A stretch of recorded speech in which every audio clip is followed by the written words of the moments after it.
పండించే ప్రతి మెతుకు మీద తినేవాడి పేరు రాసి ఉంటుందండి. అదే నిజమైతే బుల్లెట్ మీద కూడా ఖచ్చితంగా చావుబోయేడి పేరు రాసే ఉంటుంది.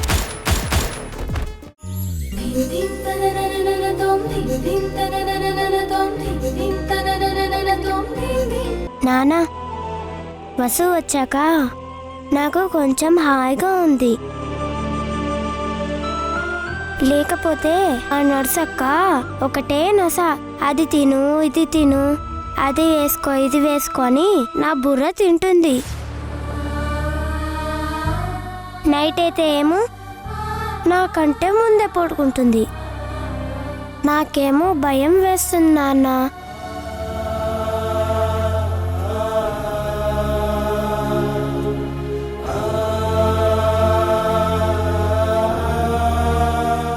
భయపడకంచు, నీకేమీ కాదు. ఇంకో 2 రోజుల్లో డాక్టర్ డిశ్చార్జ్ చేసేస్తారు. అప్పుడు హ్యాపీగా మనం ఇంటికి వెళ్ళిపోదాం. సరే. ఇకపోతే ఆ నర్స్ సంగతి నేను చూస్తాను. నువ్వు నిద్రపోయాకే తనని పడుకోమని చెప్తాను, ఓకేనా? వద్దు నాన్న, నువ్వు స్కూల్లో మా టీచర్ని తిట్టినట్టు ఇక్కడ తిట్టకు.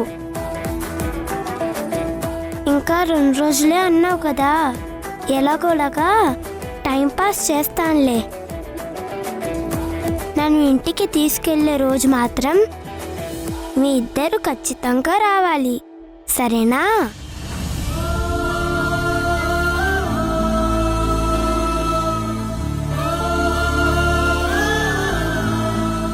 తప్పకుండా వస్తాం. కానీ అలా రావాలంటే ముందు నువ్వు ఈ 2 రోజులు హాస్పిటల్లో నర్సెస్ చెప్పిన మాట వినాలి.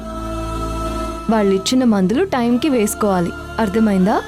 సరే, తప్పకుండా వింటాను. సార్, విజిటింగ్ అవర్స్ అయిపోయాయి. పేషెంట్కి రెస్ట్ కావాలి. మీరు బయటికి వెళ్ళండి. రెస్ట్ పేషెంట్ కంటే మీకు కావాలనిపిస్తుంది. మమ్మల్ని రావద్దంటారు, మరి మీరు పాపం జాగ్రత్తగా చూసుకుంటున్నారా? అన్నీ చూసుకుంటున్నాను సార్, అది మా డ్యూటీ. కావాలంటే పాపని అడగండి. ఏ అంశు, నిన్ను నేను సరిగ్గా చూసుకోవడం లేదా?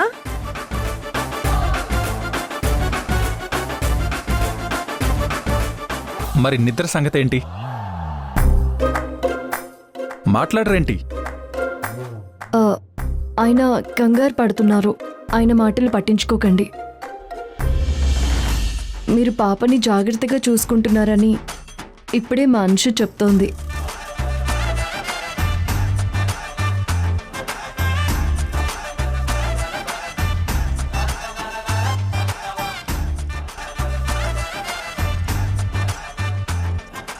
తీసుకోండి.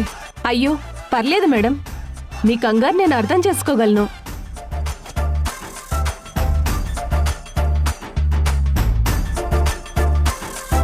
అంశు, వెళ్ళొస్తాము.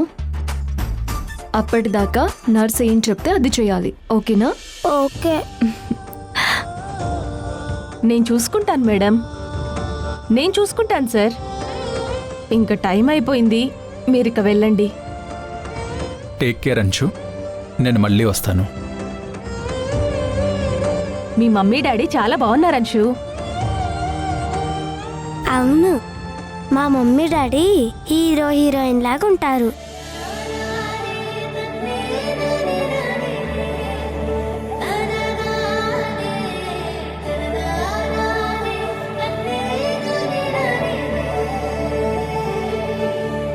ఏం భయపడకు, సరేనా? నేను మళ్ళీ వస్తాను. జాగ్రత్త. బాయ్.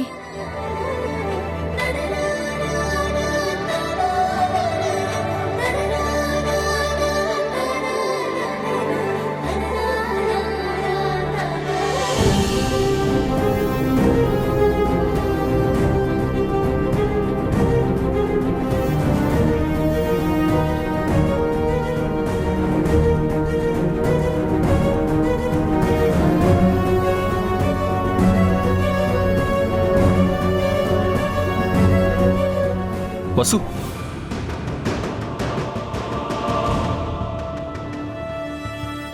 చిన్న పిల్లలాగా చేయకు. ఇద్దరం వెళ్ళేది ఒకే చోటుకే కదా, కారెక్కు. నా పేరు మహి, వసుంధర కాదు, అది గుర్తుపెట్టుకోండి. చూడండి, గమ్యం ఒకటే కావచ్చు, కానీ దారులు వేరు. నా దారి నాకు తెలుసు. నువ్వు కార్ ఎక్కకపోతే ఈ బండి ఇక్కడి నుంచి తీయను. తర్వాత నీ ఇష్టం.